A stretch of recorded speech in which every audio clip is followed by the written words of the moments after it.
Movimiento Alianza País analiza las demandas sobre supuestos cobros indebidos al interior del Legislativo. Consejo de la Judicatura Transitorio acelera evaluación a la Corte Nacional de Justicia. Exfuncionaria del Ministerio de Justicia entregará valiosa información este lunes a la Comisión Gabela sobre las reuniones del Comité Interinstitucional. Expectativa por primer debate del proyecto de Ley de Seguridad Integral del Estado, documento elaborado por la Comisión Ocasional de Seguridad Fronteriza. Los medios legislativos presentan TVL Noticias, emisión estelar.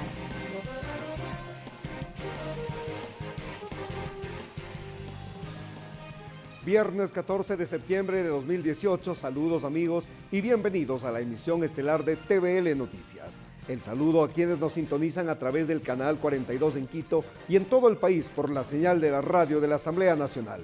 También a quienes nos miran por tvl.asambleanacional.gov.es y por Facebook Live. Aquí las noticias.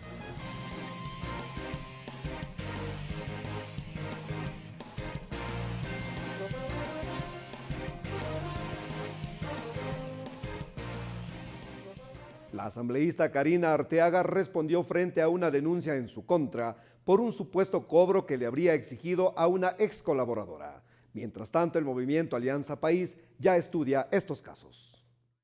La asambleísta Karina Arteaga dijo conocer a Andrea Utreras, su ex colaboradora que denuncia un supuesto cobro indebido. Arteaga niega dicho cobro y cree que se trata de una retaliación tras su separación del equipo de trabajo. Aquí está la prueba de las veces que le llamé la atención y le decía que ya habían pasado más de 2 meses y yo no tenía absolutamente ni un producto, ningún resultado. Sobre un video que circula en redes sociales, en donde se observa a Arteaga hablar sobre supuestos aportes voluntarios, la legisladora dijo: la compañera sí trabaja conmigo. Como lo repetí antes, los aportes voluntarios que puedan asumir cualquier compañero son voluntarios. Pero la responsabilidad que tú asumes dentro de esos compromisos, a lo mejor era eso que le pedía, que fuéramos serios con cada uno de los compromisos que se adquieren. Porque así debemos de ser. Esta declaración se suma a la de los legisladores Norma Vallejo, Sebastián Palacios y Tito Puanchir, también acusados de supuestos cobros indebidos. Entre tanto que el Buró Político de Alianza País analiza las denuncias. Así lo indicó la asambleísta Jimena Peña. Y de igual manera nosotros hemos conversado ya con nuestro secretario ejecutivo y creemos que en efecto vale la pena que el movimiento se pronuncie en torno al tema porque, insisto, son aportes voluntarios que se encuentran legalmente establecidos en nuestra normativa, incluso en la Constitución. Y dentro de Alianza País, el Comité de Ética de esta organización política prevé reunirse el próximo martes. Carla Chávez es partidaria de analizar las cuentas de todos los asambleístas. Que se investigue, yo siempre lo he dicho, pues el que no la debe no la teme, así que se investigue lo que se tenga que investigar. Sobre el denominado impuesto al trabajo, también se refirió la vicepresidenta de la República, María Alejandra Vicuña, durante una entrevista radial. Quienes siempre hemos hecho militancia política, hemos contribuido de forma voluntaria, por supuesto, pero evidentemente es absolutamente cuestionable, rechazable, y las investigaciones darán los resultados que corresponden a aquellos que han efectivamente prácticamente extorsionado. La Fiscalía General del Estado ya investiga los supuestos cobros indebidos. Ricardo Bravo, TVL Noticias. En declaraciones a la prensa la mañana de este viernes, la vicepresidenta de la República, María Alejandra Vicuña, descartó una posible muerte cruzada. Explicó que el Ejecutivo no maneja esa posibilidad.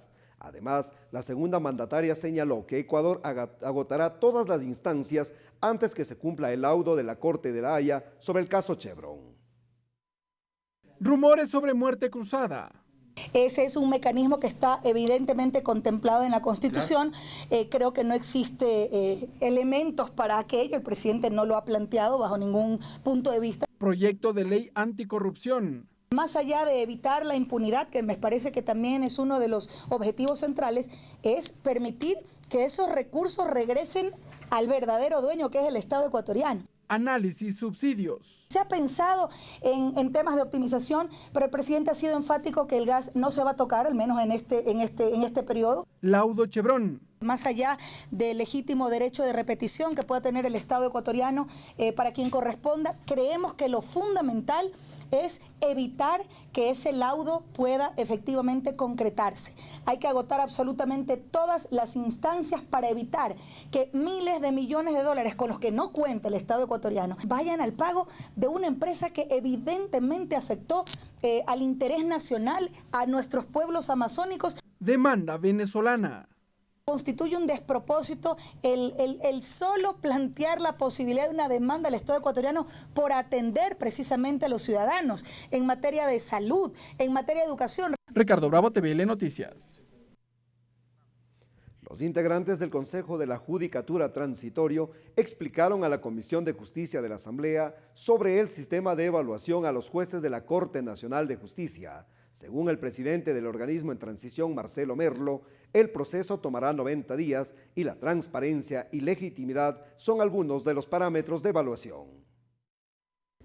La transparencia, legitimidad y productividad son algunos de los parámetros que el Consejo de la Judicatura Transitorio tomará en cuenta para evaluar a los jueces de la Corte Nacional de Justicia. Así lo dieron a conocer en la Comisión de Justicia de la Asamblea Nacional. En primer lugar, la legitimidad de origen del cargo, es decir, lo que tiene que ver con los procesos de nombramientos, en los cuales ya ha existido una serie de denuncias respecto de cómo se nombraron esos jueces. Esta es una primera cuestión. Una segunda cuestión es el análisis del desempeño de los jueces, es decir, lo que tiene que ver con la productividad, con la cantidad y la calidad de las sentencias. Para ello conformarán una veeduría nacional y no descartan también pedir apoyo internacional. Además esperan el informe de la Contraloría sobre el examen especial sobre la designación de los jueces de la Corte Nacional de Justicia. De tal manera que el proceso de evaluación sea independiente, transparente, con veedurías y con el mayor profesionalismo. También realizarán un convenio con la Unidad de Análisis Financiero que permita transparentar las cuentas. Para que precisamente la UAPE investigue los movimientos económicos, la conducta económica de los jueces que van a ser evaluados. Aseguran que han pisado el acelerador en el proceso y que los resultados estarían en aproximadamente 90 días. Lorena Espinosa, TVL Noticias. Los integrantes del Consejo de la Judicatura Transitorio saludan la decisión del Consejo de Participación Ciudadana de acelerar el proceso para la designación del Consejo de la Judicatura definitivo. Dicen estar dispuestos a su reemplazo. Sin embargo, ahora la duda surge sobre el envío de la terna que deberá entregar la Corte Nacional de Justicia, entidad que al momento se encuentra sometida a evaluación. Según el consejero Juan Pablo Albán, no existe impedimento para emitir la terna, mientras que el presidente Marcelo Merlo considera que se deberá esperar a que esté conformada la Corte definitiva.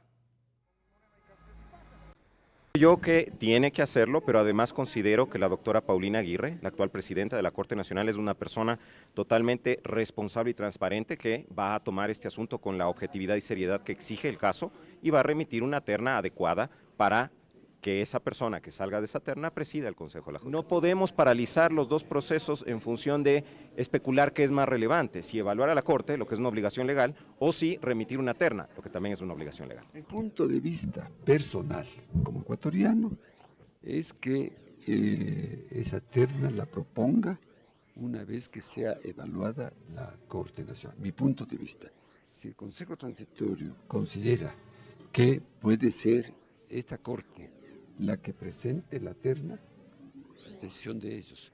Pero podría presentarse un problema. Yo simplemente hago una reflexión o una teorización. Los integrantes de la Comisión de Justicia consideran que el proyecto de ley anticorrupción enviado desde el Ejecutivo contiene algunos temas que ya constan en la normativa vigente o que ya fueron analizados en otras propuestas. Los comisionados esperan ser notificados sobre el trámite de la iniciativa gubernamental. El asambleísta Henry Cucalón considera que varios de los temas propuestos por el Ejecutivo en el proyecto de ley de lucha contra la corrupción ya se tramitaban en varios proyectos de ley y lo que debió haber hecho es enviar insumos a los mismos. Le voy a poner un ejemplo. El presidente habla de incautaciones. Me parece bien, eso ya está en el proyecto de ley de extinción del dominio. Fortalezcámoslo. Eso es lo que nos interesa. El presidente también señala el tema de protección de testigos. Me parece muy bien, ya está en el CUIP. Citó, por ejemplo, también el proyecto de ley de recuperación de capitales, concepto que incluyó el presidente de la República. Ya hay un proyecto que presentó la presidenta de la Asamblea. Entonces vamos a ver cómo se suman, cómo confluyen. Esto no es decir, este es el bueno y este es el malo. Sin embargo, ahora los integrantes de la Comisión de Justicia esperan que la propuesta sea remitida a esa mesa legislativa y analizan cómo sería el tratamiento.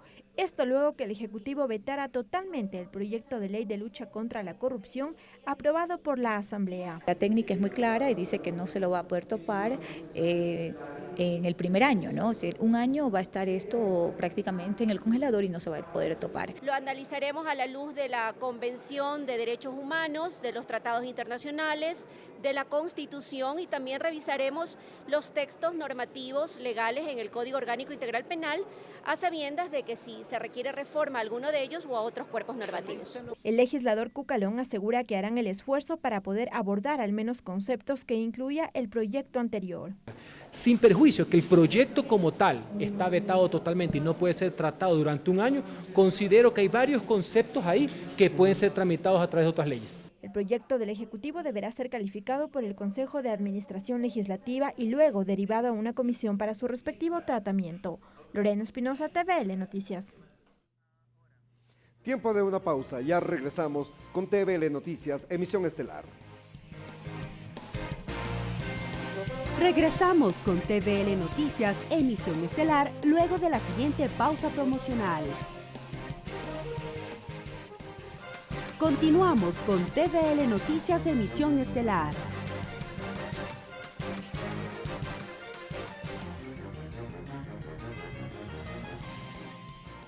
Retomamos la información. La comisión ocasional que investigue el asesinato del general Jorge Gabela recibirá la próxima semana a la ex ministra de Justicia Lady Zúñiga y a la ex secretaria general de dicha cartera de Estado Paula Carrera.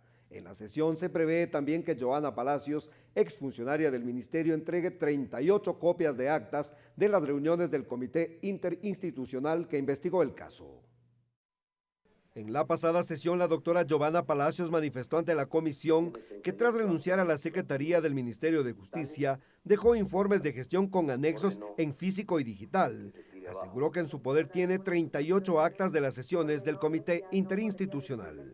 Fueron en las comparecencias que yo estuve, 38, creo que está ya por escrito 38 actas, y desconozco qué pasó con esas actas luego de mi salida del comité. El legislador César Ron aseguró que esa información es vital para las investigaciones y sostuvo que el ministerio solo entregó 7. Fundamental porque es el periodo justamente del año 2013, donde el Comité Interinstitucional trató el informe 1, 2 y 3 del caso Gabela. La doctora Palacios entregará esta información el lunes próximo ante un notario. Pidió a la mesa de trabajo tramitar protección policial para precautelar su integridad. Para certificar a las personas que estaban presentes y que constan, como me acaban de decir, en el Ministerio de Justicia, los listados, los cuales también anexo a las actas, y yo dejé una carpeta con las convocatorias, con la lista de la asistencia y con la toma nota de cada reunión. A la cita debieron acudir Lady Zúñiga, ex ministra de Justicia, pero envió un documento justificando su ausencia, mientras Paola Carrera, quien reemplazó en funciones a Joana Palacios, simplemente no acudió. Las dos fueron citadas nuevamente para el lunes. Mucha gente conoció, sobre todo el proceso del caso Gabela, a pesar de que se hablaba de mucha confidencialidad. Sin embargo, se puede establecer que hubieron más de 50 o 60 personas que conocieron la información, que conocieron los detalles, que conocieron la investigación. Muchos han dicho algo y otros están con amnesia. Espera que los documentos que entregará Joana Palacios sean un real aporte. Clever Aranda, TVL Noticias. En los próximos días se llevará a cabo el primer debate del proyecto de ley de seguridad integral del Estado, elaborado por la Comisión Ocasional de Seguridad Fronteriza. La propuesta aún presenta nudos críticos como el ente rector en materia de seguridad y prevención. Durante la elaboración del informe para primer debate se revelaron indicadores alarmantes en el país, producto de muertes violentas por el uso de armas de fuego y arma blanca. Esto le llevó a la Comisión Fronteriza a analizar la integralidad del problema de seguridad. Fernando Burbano es vicepresidente de la Comisión Ocasional. El propósito de esta ley orgánica es abordar la integralidad del problema. Es por eso de que se establece un nuevo Consejo de Seguridad en donde están todas las funciones del Estado. Es un consejo estatal. Para el integrante de la comisión, René Yandún, entre los aspectos positivos de la propuesta, consta la aclaración de la terminología. Por ejemplo, ¿en qué consiste la seguridad integral propiamente dicha? Quiere decir que se establece para que participe la población, para que participen los organismos. Pero también hay nudos críticos como la prevención. Realmente es un tema que está pendiente, pero yo diría que la prevención es parte ya de un eje transversal. Al legislador René Yandún le preocupa, en cambio, el ente rector de la seguridad integral, por ello su propuesta. Indudablemente el presidente de la República y los miembros del Consejo se convierten en asesores. La comisión se mantiene expectante a la propuesta de Código de Seguridad de iniciativa del Ejecutivo. Entendemos que el Ejecutivo también ya tiene listo su propuesta de código. Creo yo que deberían fusionarse las dos propuestas. Tenemos que llegar a un estudio comparativo para poder de allí deducir y sacar lo mejor para el país. El primer debate del proyecto de ley de seguridad integral del Estado será la próxima semana, adelantó el vicepresidente de la Comisión Ocasional de Seguridad Fronteriza. Mariela Logroño, TVL Noticias. La Comisión de Régimen Económico conoció las observaciones formuladas al proyecto de Código de Comercio. 6 instituciones entregaron sus planteamientos en torno a facturación electrónica, canon de arrendamiento de locales comerciales, transparencia de un negocio, terminación unilateral de seguros, cesación bilateral del seguro, aviso del siniestro, formalización del reclamo de seguro y tiempo de pago, además responsabilidad civil en materia de daños. El presidente de la comisión, el asambleísta Pavel Muñoz, informó que la mesa realizará un taller con los sectores involucrados a efectos de que conozcan los temas que constarán en el respectivo informe para segundo debate. El proyecto de Código de Comercio contiene 1.328 artículos, 3 disposiciones generales, 6 derogatorias y una final. Está dividido en un título preliminar y 7 libros que establecen las obligaciones de los comerciantes en sus operaciones mercantiles, los actos y contratos de comercio, aunque sean ejecutados por no comerciantes.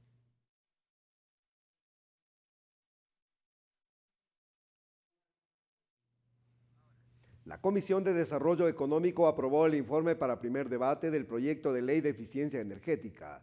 La propuesta establece un marco legal y régimen y funcionamiento del Sistema Nacional de Eficiencia en la Energía del país. Sobre la base de los principios, racionalización del consumo energético y preservación de recursos energéticos renovables y no renovables, mejoramiento de la productividad y la competitividad, promoción de energía limpia y reducción de emisiones de gases de efecto invernadero, fomento de una cultura orientada al uso eficiente de los recursos energéticos. Se fundamenta el proyecto de ley de eficiencia energética, que cuenta con informe favorable para primer debate. La asambleísta María Mercedes Cuesta, integrante de la mesa legislativa, destaca la importancia de la propuesta.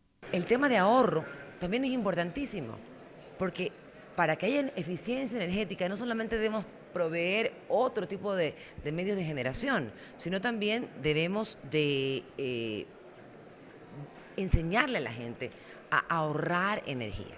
En la iniciativa se incorporan elementos de acción concretos, como incentivar el uso de vehículos y sistemas públicos de transporte que funcionen con electricidad. Para ello se creará un Fondo Nacional de Fomento e Inversión con Eficiencia Energética. Lo explica Fernando Burbano, integrante de la comisión. Si tenemos conciencia de que a futuro ni el petróleo es eterno, pero sí somos ricos en fuentes hídricas y protegemos las fuentes, creo yo que tener una política pública que vaya a cambiar la matriz de coches a combustión a coches eléctricos, pues es una medida de ahorro para el país tremendamente grande. Ambos legisladores coinciden que la propuesta permitirá impulsar iniciativas para el fomento productivo y económico, para que en un futuro el país no dependa solo del petróleo. Hemos analizado desde todas las aristas. Podemos hacerlo. Es simplemente una decisión.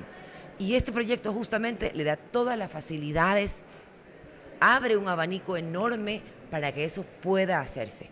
Tener un sistema constructivo eficiente o tener una movilidad eficiente energéticamente es el camino. Para la coordinación interinstitucional en materia de eficiencia energética, se conformará el Comité Nacional de Eficiencia Energética como un órgano técnico a cargo del funcionamiento del Sistema Nacional de Eficiencia Energética. Mariela Logroño, TVL Noticias. Tiempo de una nueva pausa. Ya regresamos con TVL Noticias, emisión estelar. Regresamos con TVL Noticias, emisión estelar, luego de la siguiente pausa promocional. Continuamos con TVL Noticias, emisión estelar.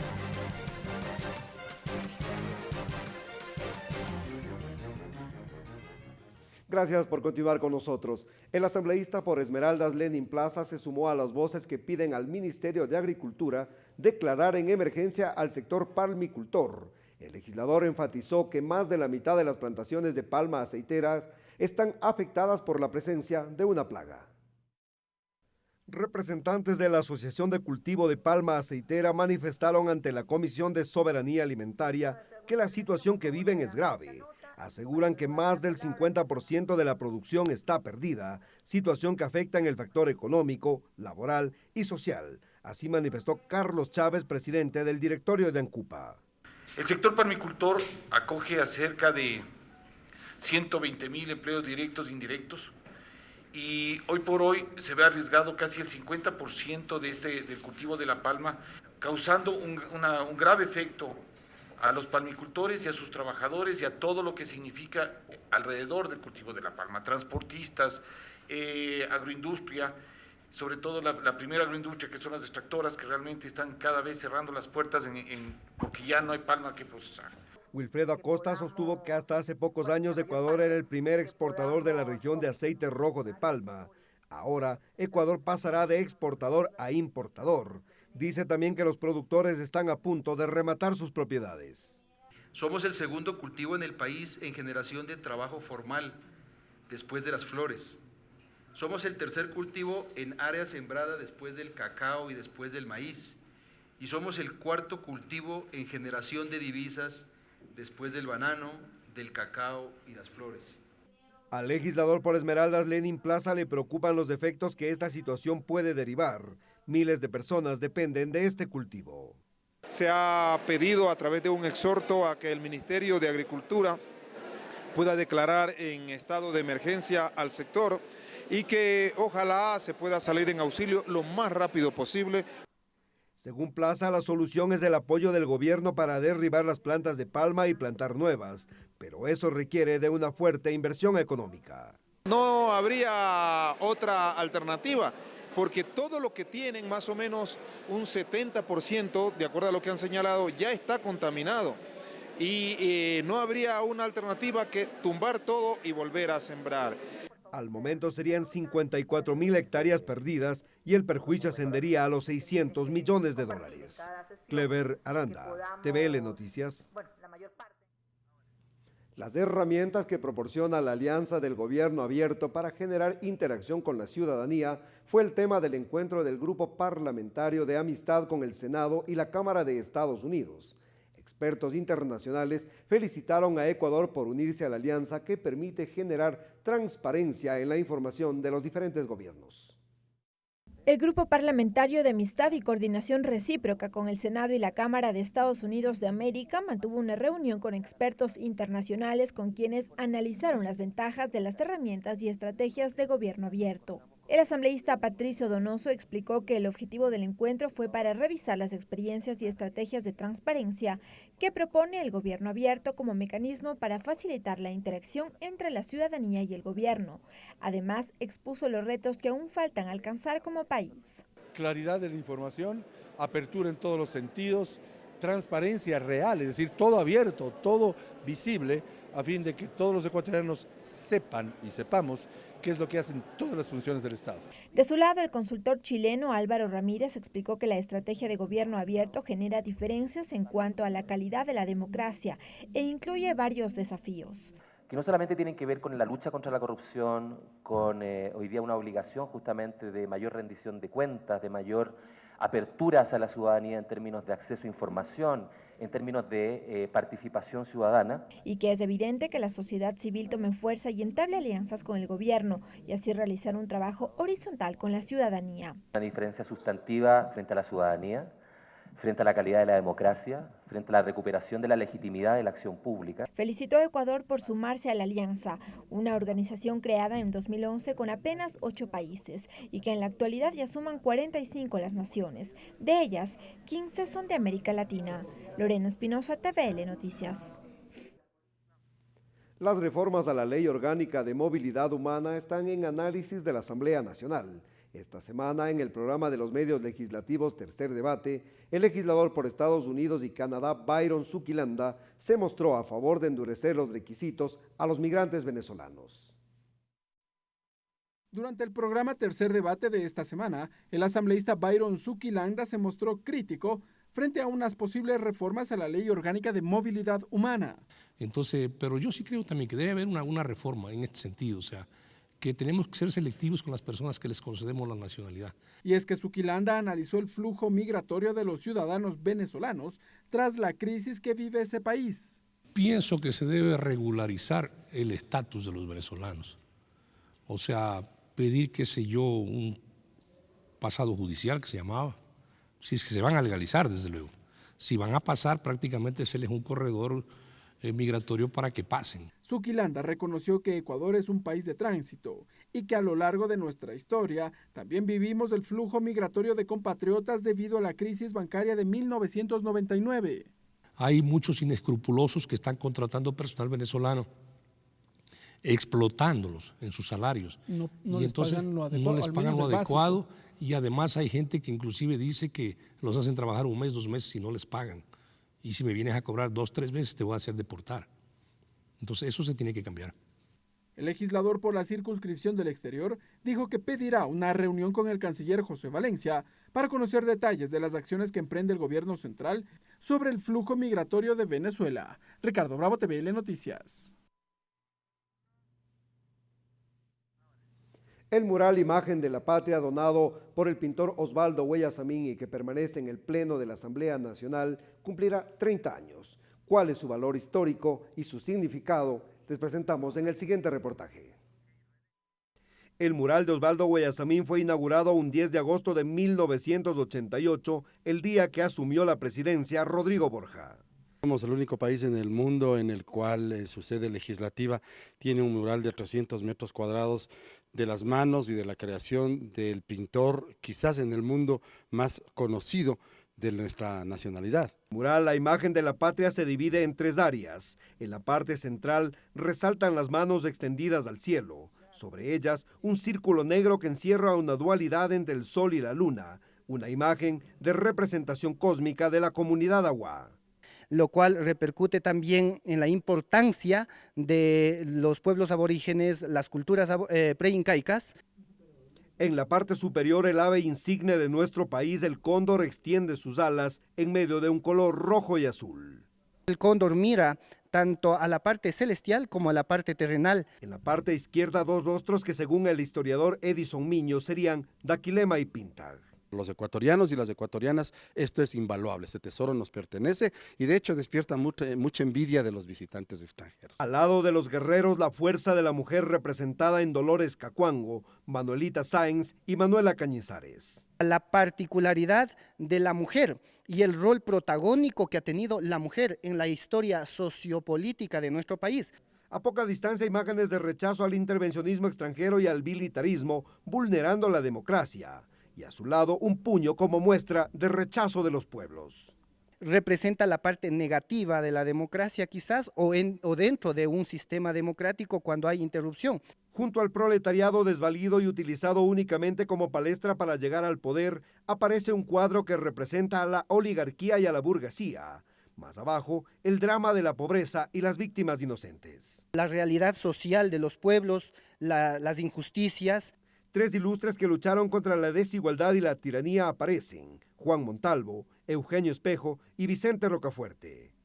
Más abajo, José Peralta, uno de los intelectuales que luchó fervientemente por una educación laica y por el acceso de las mujeres a la educación.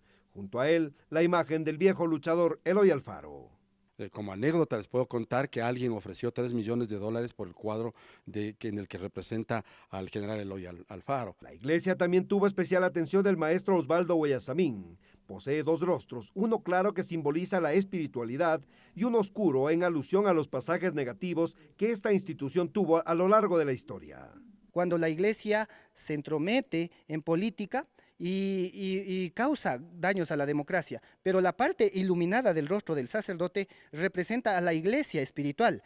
Aparece la patria maniatada sin soberanía, asolada por la pobreza y la explotación, junto a ella el caudillismo. Finalmente, un cuadro con varios rostros que simboliza a los pueblos y es un homenaje al gran pintor español Pablo Picasso.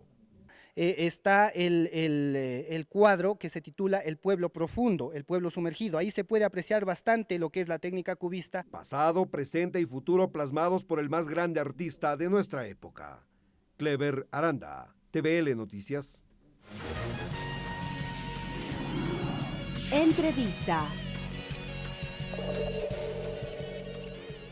El próximo martes 18 de septiembre la Asamblea Nacional conmemorará los 30 años del conocido mural Imagen de la Patria, de autoría del pintor Osvaldo Guayasamín. La obra reposa en el hemiciclo del Palacio Legislativo y sobre su significado y trascendencia dialogaremos con el escritor Edison Miño. Edison Miño, funcionario de la Asamblea Nacional, autor de 10 libros en temas histórico-políticos, comunicador social y escritor. Edison, buenas noches, bienvenido a TVL Noticias. Un poco quisiéramos abordar la importancia histórica que tiene este mural Imagen de la Patria que está por cumplir 30 años. Buenas noches, gracias por la invitación y esta oportunidad un poco para contar y explicar esto que ha vivido la institución, esta institución que ha llamado mucho la atención del Ecuador. Somos parte de la estructura del Estado desde 1830, pero desde hace 30 años, aquí en el Pleno, en el Salón de Sesiones, que ahora lleva el nombre de la primera mujer legisladora del Ecuador, Nela Martínez, consta esta obra monumental, una obra de 300 metros cuadrados que cuenta la historia de la patria. La imagen de la patria la llamó Osvaldo en los papeles, pero realmente a él le gustaba llamarle el mural de los 1000 años. Esa era la esperanza justamente del maestro, que 1000 años dure la democracia. Sí, él decía, y para eso hay que cambiar los políticos, hay que educarnos, hay que educar al pueblo, hay que motivar a los jóvenes, hay que motivar a las mujeres, a los jóvenes que se presenten también en la política, es decir, participar, y si el arte, que viene de una técnica que él aprendió y que se proponía, de la estética de la política, es decir, ir contando esas derrotas, esos triunfos, esas actividades sociales, el ser social mostrado a través de las manos del pintor más importante que tiene el Ecuador en el mundo.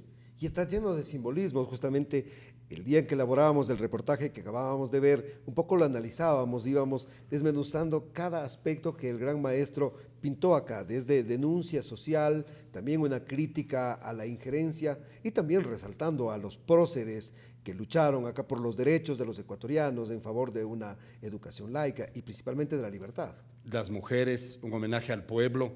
De hecho, hay un detalle fundamental, importantísimo, tomando una boca que se parece mucho a las bocas de las figuras del Guernica, del gran Picasso. Le hace un homenaje Osvaldo Guayasamín, y para hacer un homenaje al pueblo ecuatoriano dibuja una boca que representa a 3 rostros, de 3 personas que están en distintas posiciones, pero que representan al pueblo. Y le llamó a esa boca la voz del pueblo, porque decía, aquí, como en ningún otro lugar de la estructura del Estado, está la voz del pueblo. Los ciudadanos y las ciudadanas elegimos legítimamente a los 137 representantes que vienen aquí a trabajar en nombre de sus pueblos, de sus provincias, de su circunscripción territorial, y nos representan a través de esa voz. Quizás ese es el panel más importante en donde está representado tanto el papel del legislador como el del pueblo. Edison, ¿podríamos decir que el mural recoge pasado, presente y futuro de Ecuador y Latinoamérica? Sí, de hecho, en una copia del contrato que tenemos aquí, porque se hizo un contrato con el maestro y el doctor Jorge Zavala Vaquerizo, presidente del Congreso Nacional en 1987, se establece que la característica fundamental del mural tiene que contar la historia legislativa desde el inicio y una proyección al futuro. Esa es toda la descripción que se hace, porque en una cláusula siguiente en el contrato se dice el maestro tiene la libertad de crear. Es decir, no se le puso ningún concepto, no, nada. Todo creó él basado en este concepto fundamentalmente. Entonces, todos esos simbolismos, todos esos personajes que están aquí, están contados no como personajes, sino como conceptos.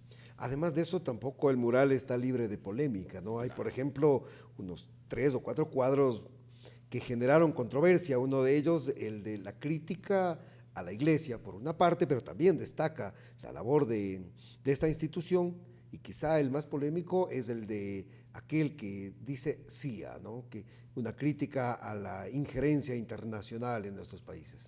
Que él decía que no solamente se representa en la CIA, ¿no? Sino en esa injerencia, por ejemplo, que fue la invasión del Perú al territorio ecuatoriano de las heroicas provincias de Loja y el Oro, y que terminaron secuestradas 6 meses por el ejército peruano y que fueron devueltas solamente al firmar ese doloroso documento que es el protocolo de Río de Janeiro, y que nos quitó además en ese mismo protocolo la mitad de la Amazonía, particularmente en las zonas navegables de los ríos afluentes del Amazonas. Entonces Osvaldo se refería no solo a la CIA como una injerencia política, sino a esa injerencia extranjera que nos quitó territorio, que quiso sojuzgarnos, que pretendió inclusive tomarse las Islas Galápagos como base militar con un comodato por 100 años, por ejemplo, y que el general Alfaro no permitió.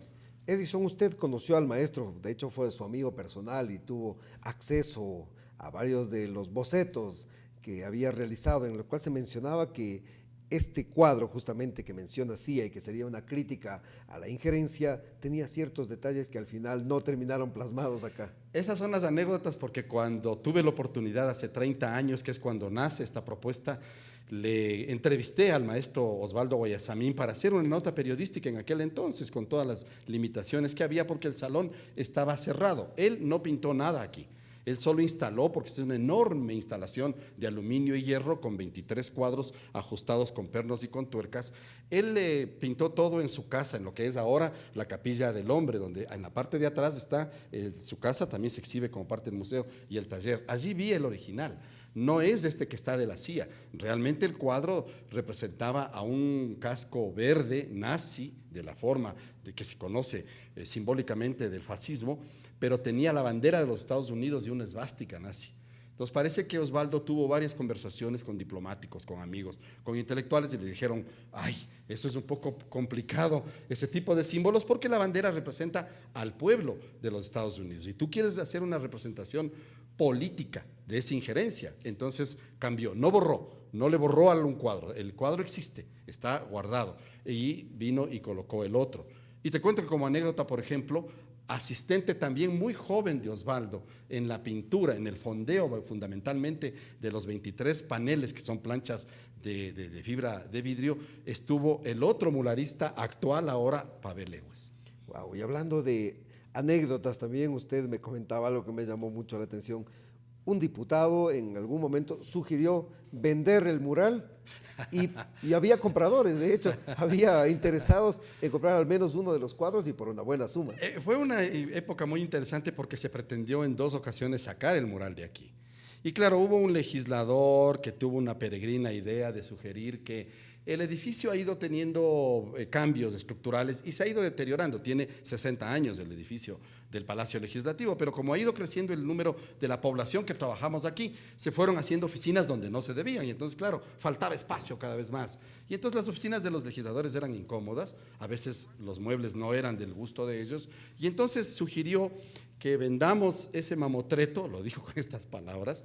Habrá incautos que todavía quieran pagar un buen dinero por ese mamotreto, y adecúen las oficinas para los legisladores de una manera más cómoda para nosotros. Evidentemente esa noticia hizo furor en el mundo intelectual y artístico, y desde Panamá, entiendo que eran familiares del general Eloy Alfaro, propusieron por ese cuadro ofrecernos $3 millones.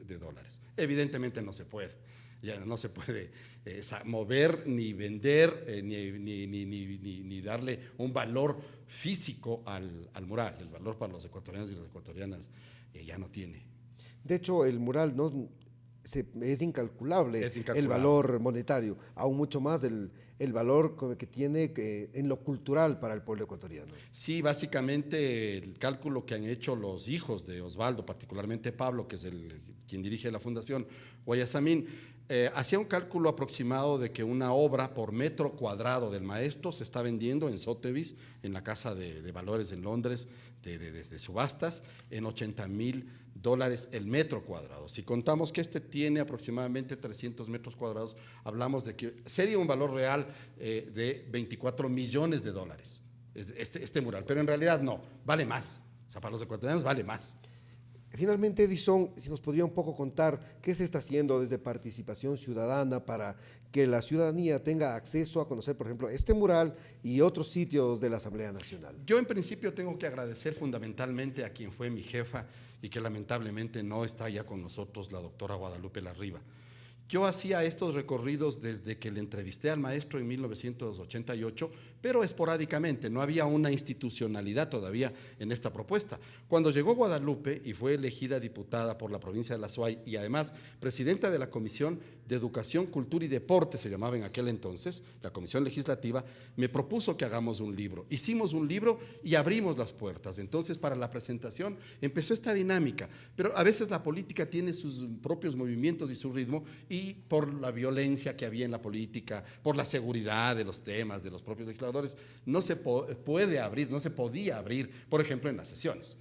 Entonces hubo que ir poco a poco convenciéndoles a los presidentes de turno, poco a poco, hasta que, aprovechando que estuvo el edificio cerrado porque se fue la constituyente a Montecristi, le pedí al entonces presidente de la constituyente, Alberto Acosta, que me permitiera hacer recorridos con estudiantes, y fue un éxito.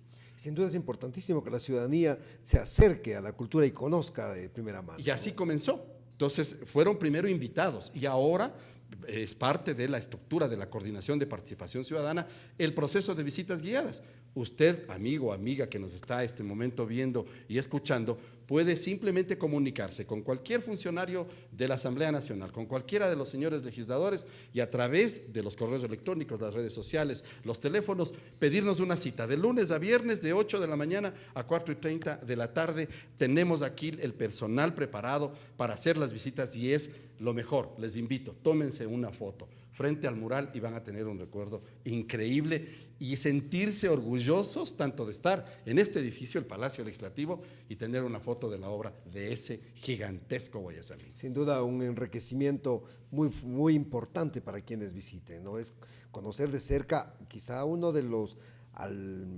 mayor artista de la última generación. Tenemos murales, por ejemplo, que despiertan expectativas en el aeropuerto de Barajas, en Madrid, en el acceso del edificio de la UNESCO en París, en la Casa Guayasamín, que se llama en La Habana, Cuba. La familia Frey, del presidente Eduardo Frey de Chile, tiene un museo que formó con 24 cuadros que le regaló Osvaldo. Pero esto, 300 metros cuadrados, en la sede legislativa de la ciudad de Quito, en el Palacio Legislativo, no lo tiene ningún país en el mundo. Es único para nosotros. Y reiterarle a la ciudadanía de que esto no está guardado, no es que esté en un lugar, en un búnker, no, está abierto para toda aquella persona que desee conocer de cerca la obra del maestro. Como les digo yo a los amigos, solo es de golpearnos la puerta y les abrimos los brazos para que vengan y visiten este precioso mural. Perfecto, muchísimas gracias, le agradecemos por estos valiosos aportes, conocer un poco más de lo que se trata en la imagen de la patria que permanece en la Asamblea Nacional. Vamos a una pausa y retornamos con más información. Regresamos con TVL Noticias, emisión estelar, luego de la siguiente pausa promocional.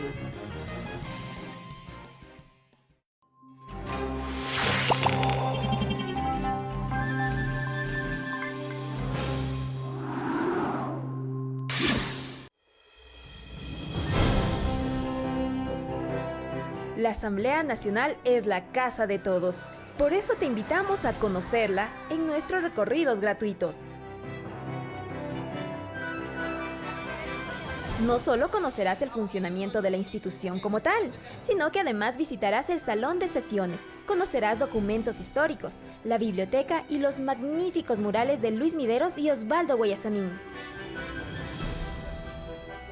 Lunes a viernes de 9 a 16 horas. Más información al 02-399-1000, extensión 1488.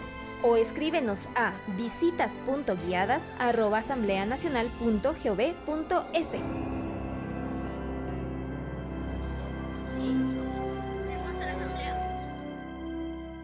Asamblea Nacional.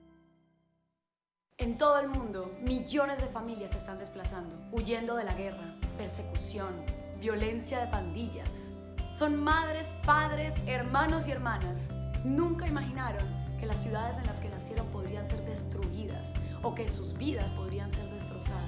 Comunidades enteras alrededor del mundo están abriendo sus corazones y sus hogares también para estas familias que han sido forzadas a huir. Tú también puedes ayudarlos. Estamos juntos con los refugiados. Por favor, únete a nosotros.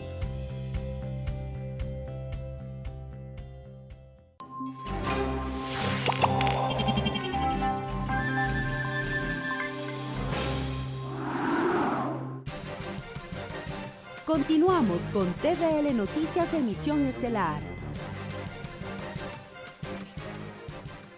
Es momento de nuestro segmento Agenda Cultural, donde junto a Tatiana Sonnenholzner conoceremos varias actividades programadas para este fin de semana.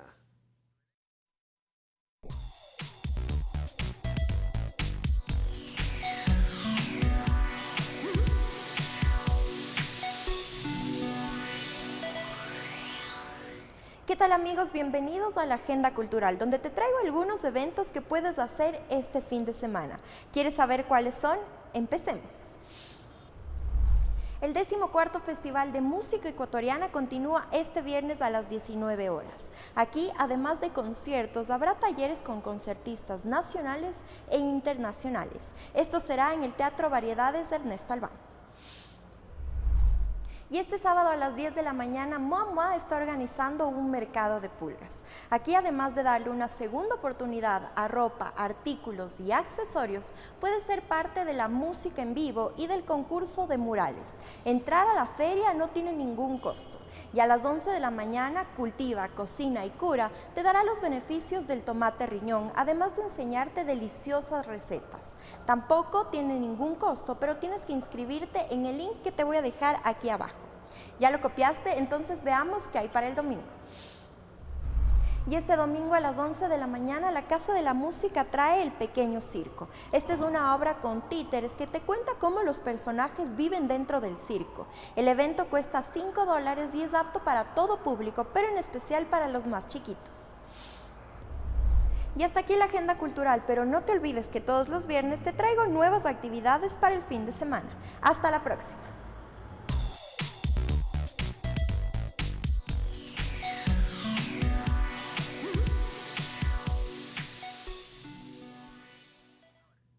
El conocido cantautor ecuatoriano Carlos Rubira Infante falleció este viernes a la edad de 96 años producto de un paro cardíaco. El compositor creó alrededor de 600 canciones en las que plasmó el amor a su patria. En el siguiente reportaje conozcamos quién fue el creador de la canción guayaquileño Madera de Guerrero.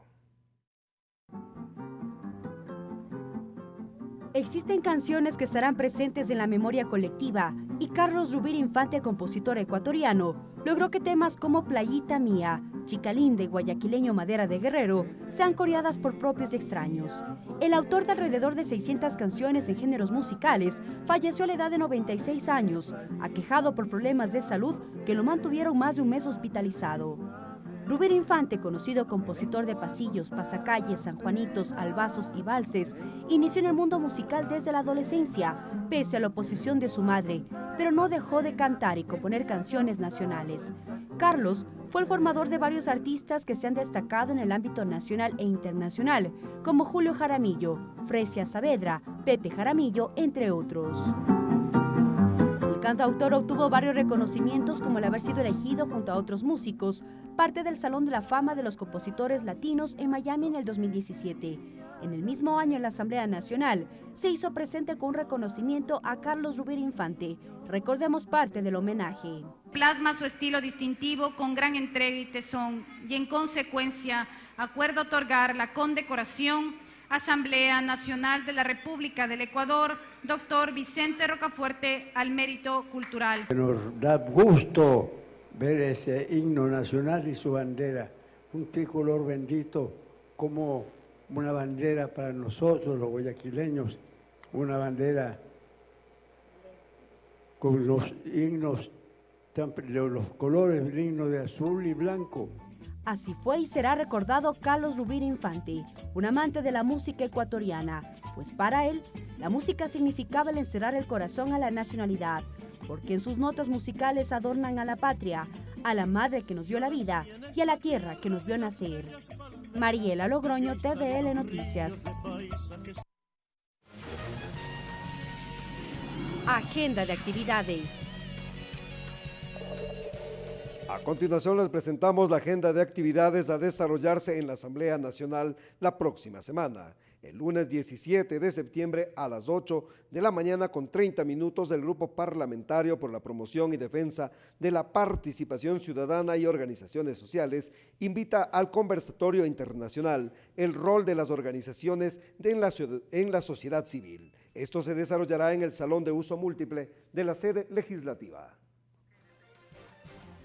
Así llegamos a la parte final de TVL Noticias Estelar. Que tengan un buen fin de semana. Los medios legislativos presentaron TVL Noticias, emisión estelar.